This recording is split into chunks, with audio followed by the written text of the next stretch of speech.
Ever since RA released, I have been playing this game mode non-stop, and I have been really enjoying it as it is a brand new way of playing Arknights with an RTS gathering kind of feel. And that might be hard for players who have no idea what to do, or maybe newer players, so I decided to make a sort of tips and tricks video for Reclamation algorithm. So to start, the game will ask us to pick 6 operators to choose who will all get max stamina. I highly advise getting fast redeploy executors like Texas, Kirito, and Phantom, as they help with clearing mobs and farming some materials. Having units that can deal strong AoE damage like Silver Ash, who can reduce redeployment time, and Muinar, who has 0 block, are also very useful. Operators like Neural Alter and Surtur will help you deal with problematic enemies. These units are generally my staple lineup. Note that some operators might have lower stamina if they are lower level. Once you have picked the 6 chosen, the game mode will finally start. Also note, if you want it to start faster, you can click on the back button. It is faster than left clicking anywhere else. Now that we are in, the first thing I always do is try to find the node Strength of the Infected. It is absolutely worth it to dispatch 4 operators and 3 stamina because the Broken Compass token will give you an additional act every turn. If it's not there, then I just play normally. Since it is not there, I then choose the node that has the most lines connected to it so that I can explore more maps in one go. For dispatch nodes, I just choose operators that I won't use, so I give them food and send them away. Remember that they are unable to be used when in a dispatch. Clicking on this button here will tell you when and what materials they are returning. Since my operators haven't been used, I want to do a resource or hunting zone to take advantage of only being able to replenish 1 stamina a day. Fast redeploys are very good for hunting zones. If you are confident on the zone, the less operators used, the better. For this map, the main objective is to hunt Lepori beasts, or goats as I like to call them.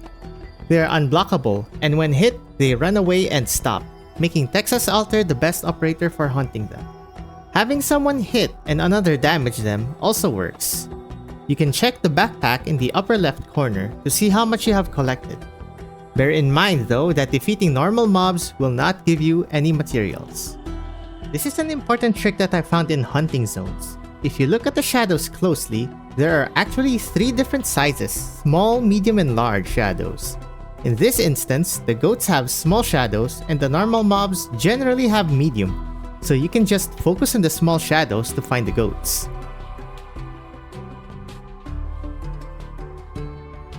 Don't forget to replenish stamina to units that you will use before going to the next day. Now let's take a look at large shadows and enemy movement. On this map, we hunt mossback beasts, or as I call them, sheep.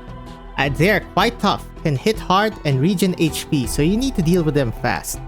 There are also crabs near the water that give crab legs. Once again, fast redeploys reign supreme, but I also like adding Spalter in my lineup for this. There's a lot of mobs in this stage, but I know that the sheep has a large shadow, so I focus on those. Spalter works great here because there are no range enemies who can harm her doll and provides constant vision. If you also notice, the sheep's movement never go diagonally unlike the other mobs in the area. So if a shadow moves diagonally, you can basically just ignore it. If a tile is undeployable, there's a resource there that you can take.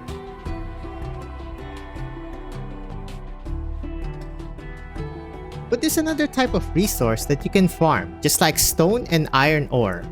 Wood is important because it allows you to gather water, so let's make basic robots to be able to build stuff. Note, you can click View Details to expand or change the UI. Also, another note, limit of 3 doesn't mean you can only bring 3. It actually means it has 3 worker robots when you deploy it. I have no idea why they even put that there. In this stage, you can use operators to gather wood, but it is much more effective and easy to use basic robots to gather for you. So instead, I use FRDs again to defend my robots. If you notice an enemy is hitting your robot hub and it's doing no damage, you can basically just ignore it and look out for more threatening mobs. If you do not have enough robots to gather, use your ops to help get resources. Now that we have wood, we can make the best item in the game, Krabby Pumpy, which allows us to gather water from a zone that has the water symbol.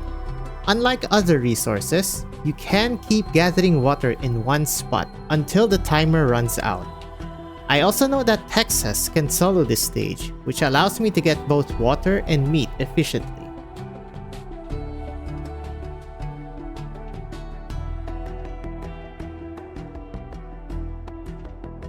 I suggest using the wood and water that you got to make portable planting troughs, because constructs that you put in the base will carry over to other playthroughs, and this specific one will give you 1 rice each every day, helping alleviate food and stamina problems. The extra water you can use for food buffs, and in this case, I highly recommend a certain food buff that is easy to obtain. Just go to provisions, choose be your own chef, and combine 3 puffball meat into a low-pressure dried meat, which reduces deployment cost of any operator of your choosing by 8 until you win, lose, or retreat.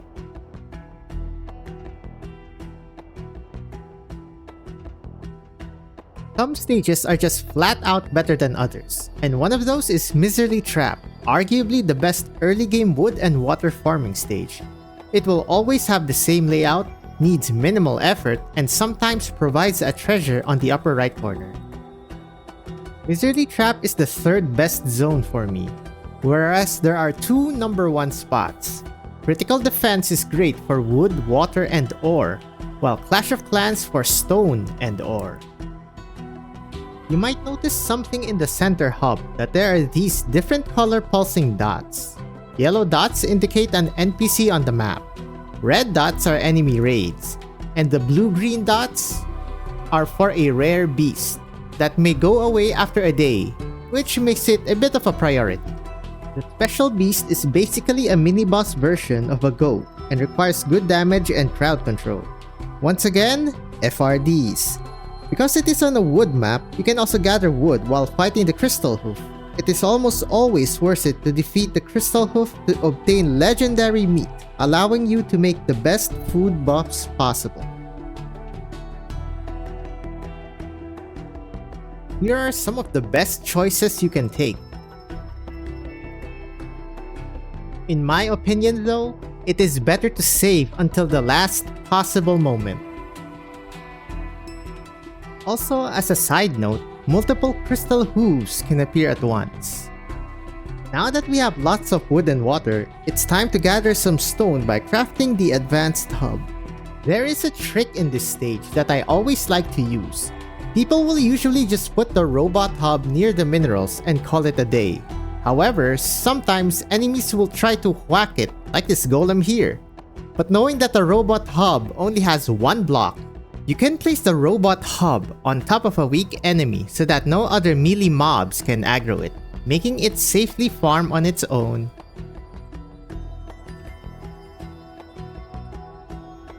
Here we can make use of the 1 block trick again.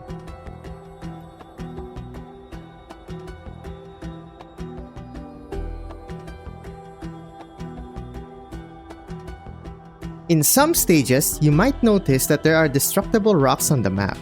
Putting a unit in attack range of them will clear out the path, unlocking treasures and other goodies.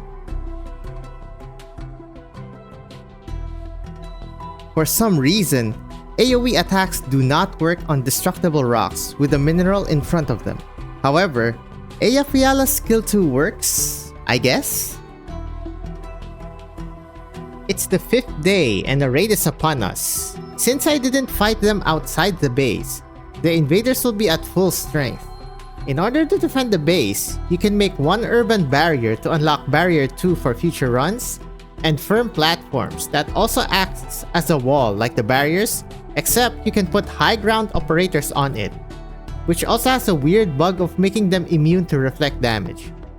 Try to make a makeshift base where the invaders only have 1 path to take to the main base like this. Unfortunately for them, my base is pretty much fully maxed out, and I will have absolutely no trouble dealing with this. Think of this as a sort of tour of my base. For my base defense, I like using ambushers such as Mizuki, Manticore, and Ethan to stall out enemies while Horn deals the big damage. Once again, the less operators used, the better. Having a massive base that delays the enemies is great to set up your own operators before the enemies come. The only downside is that sometimes the enemies move too slow.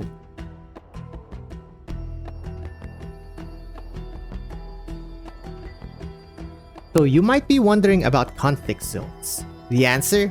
Don't, because they give almost nothing in return to completing their stage. However, there is a way to go through them without needing to beat a single enemy while accomplishing the best tech trees in the game mode.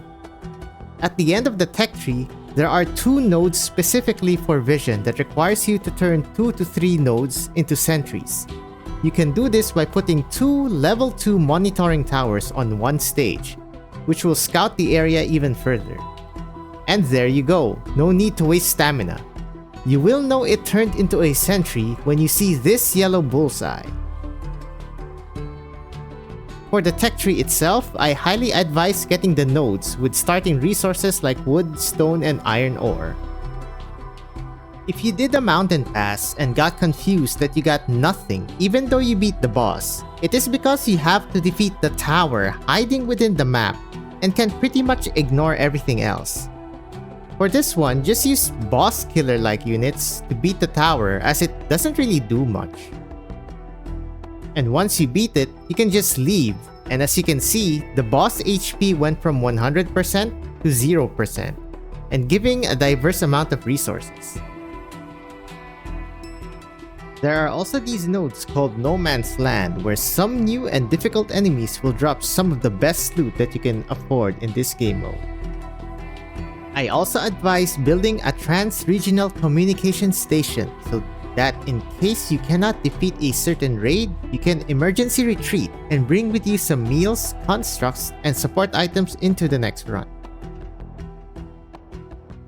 On the 13th day and beyond, you will only have one act, and you can only use your actions to fight raids outside or wait for them in your own base.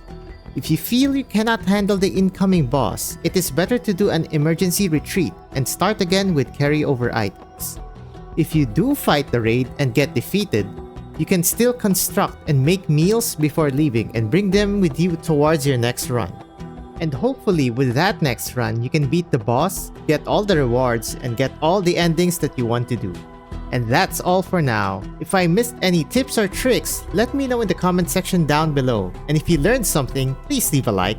Thanks for watching, and see ya!